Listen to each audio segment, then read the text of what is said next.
Ya estamos de vuelta en Puente D. Me acompaña Gonza y Michael para hablar justamente de estos primeros auxilios psicológicos para enfrentar justamente la pandemia que estamos viviendo. Michael, cuéntame, ¿cuál es nuestra invitada?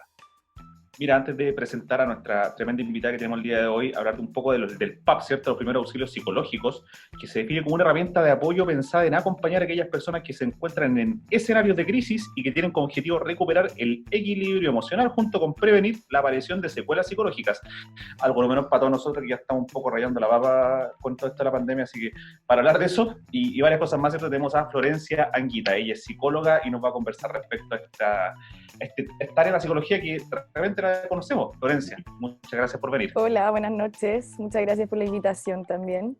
Hola Florencia, bueno, voy a partir yo y bueno, ya introdujo un poco Michael el concepto, pero quisiéramos ahondar porque en general nosotros todos tenemos esa sensación de que el concepto de primer auxilio se relaciona con todas estas emergencias físicas, cuando alguien tiene un corte, una hemorragia, etcétera. Y va la persona y se administra ciertos medicamentos o ciertas técnicas de urgencia. La curación. Claro, curación, exacto. Gracias por corregirme. Pero ¿cómo se concibe el primer auxilio psicológico? Quisiéramos que pudieras ahondar un poco en eso. Mira, los primeros auxilios psicológicos yo creo que tienen ese alcance de nombre también porque es como una intervención inmediata. Es breve e inmediata, a diferencia de una psicoterapia o un proceso psicoterapéutico, es una intervención que se realiza en un incidente crítico aislado, por ejemplo, 72 horas idealmente después del incidente. En este contexto de pandemia, bueno, se pueden estar ejerciendo constantemente porque aún no salimos de la crisis del incidente crítico.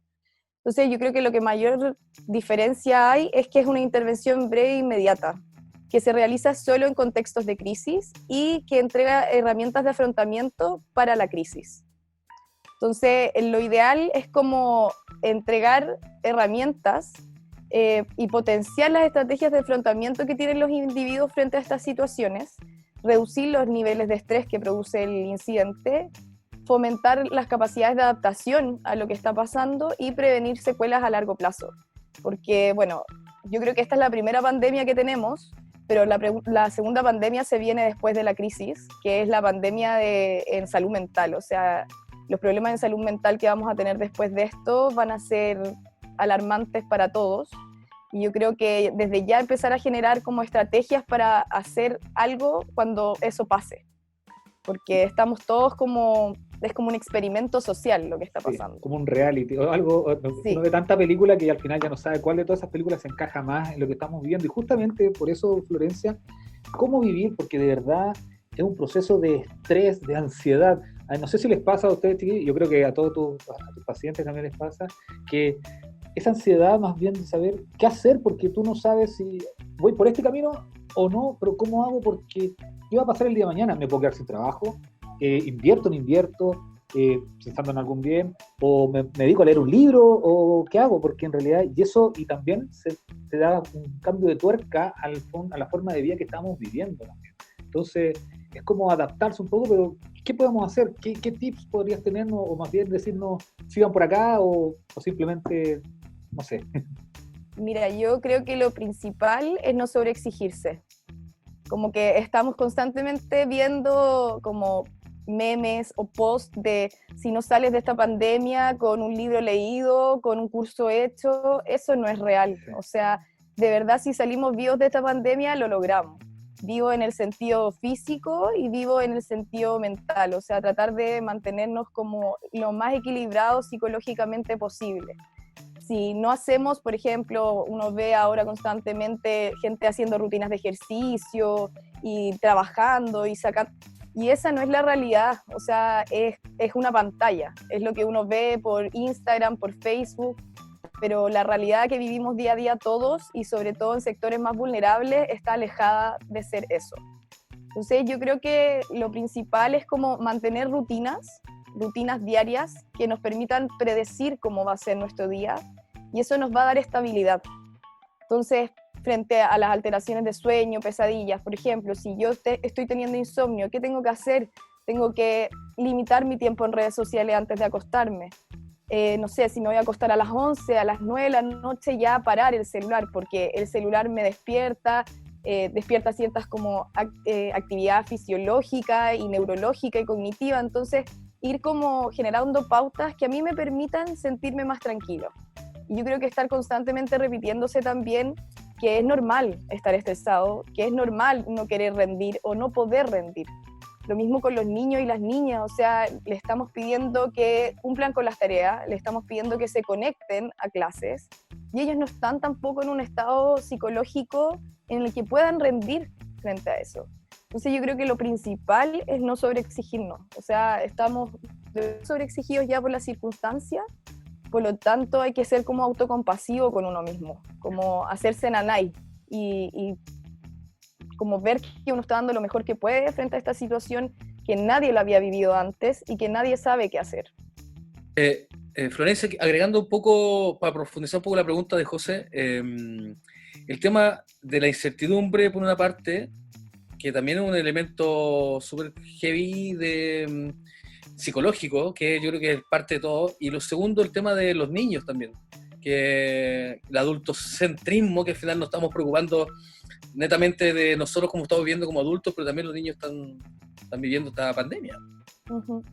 Sí, totalmente. Yo creo que los niños son como la primera línea de esta pandemia. Como además de los médicos, ellos son los que no entienden qué está pasando, pero al mismo tiempo sí entienden ciertas cosas.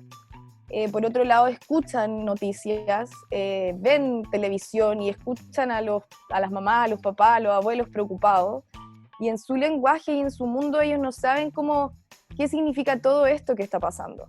Entonces yo creo que en ese caso, y lo que decís tú, dejar un poco el adultocentrismo de sentir que ellos no entienden, que ellos no saben lo que está pasando, y verlos como personas igual que uno, o sea, ellos están igual de estresados, están igual de preocupados, solo que no son capaces de verbalizarlo o de ponerlo como afuera. Entonces también generar espacios para que ellos puedan sentir esa contención del adulto. Florencia, dijiste que después de la pandemia se viene una pandemia en lo psicológico, en lo mental, ¿cierto? Mira, José y yo somos profesores de educación superior, Gonzalo es funcionario público, nos hemos tenido que adaptar, al igual que el 100% de la población, en nuestro caso que somos profesores, nos hemos visto en la obligación, yo imagino, yo soy profesor de educación física, y uno tiene que reinventarse, pero eso significa una carga tremenda en lo psicológico, precisamente para ver cómo lo hago para mantener un grupo de estudiantes de pedagogía en educación física, que somos kinestésicos, ¿cierto?, por esencia, sentados. ¿Por qué te digo esto? ¿Por qué ejemplifico nuestras realidades? ¿Existe algún grupo, algún sector laboral que va a ser el más afectado con todo esto?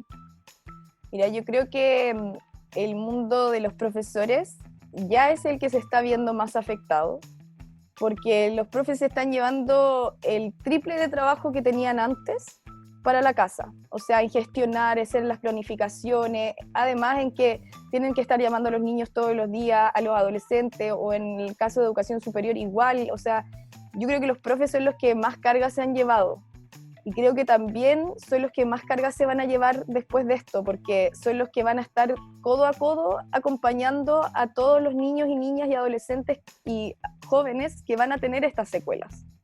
Entonces, yo creo que sí es importante que tanto las universidades como los colegios se asesoren con grupos de especialistas para saber cómo ser la mejor compañía frente a todo esta como boom de secuelas psicológicas que va a tener la pandemia.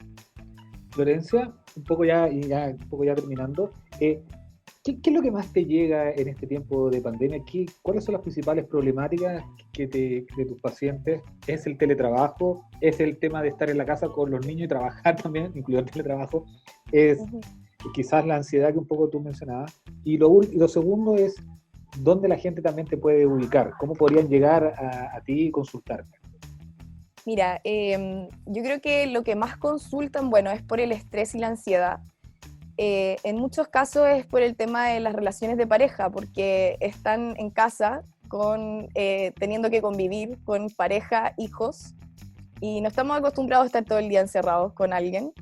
Entonces, eso es uno de los temas que más se consulta. Y también el tema de la incertidumbre, o sea, el tema de la angustia de no saber si me voy a quedar sin pega, el tema de no saber cómo voy a pagar el arriendo, cómo voy a pagar la luz, el agua, todos los servicios básicos, o sea, ¿qué va a pasar? ¿Hasta cuándo va a durar? ¿Cómo va a ser? ¿Qué va a pasar después de que esto pase? Como que eso es lo que más angustia genera, yo creo. Y eso. ¿Y dónde te pueden ubicar? En mi mail o mi número de teléfono. Mi mail es ps.florencia.anguita@gmail.com y mi número de teléfono es 819-59799. Aparece precisamente en este momento en pantalla tu número y tu correo electrónico. 819-5979. Faltaba el 9. Y ya lo saben también por el correo electrónico. Muchas gracias, Florencia. No sé si decirle algo final a la gente. Yo creo que como ser autocompasivo con uno mismo y con los demás, tratar de ser lo más comprensivo con los otros, y que vamos a salir de esta y vamos a salir bien parados. Vamos, Vamos, que ahí. Vamos que se puede. Y ojo que después Florencia dijo que viene algo, quizás el volver a la normalidad, y eso con las causas que pueden traer. Muchas gracias, Florencia. Ya lo Que esté saben. muy bien, muchas Contáctela. gracias. Y ustedes quédense en la casa y nos vemos en otro programa de Puente Hasta de Quito. luego. Chao, chao. chao. Que estén bien, chao.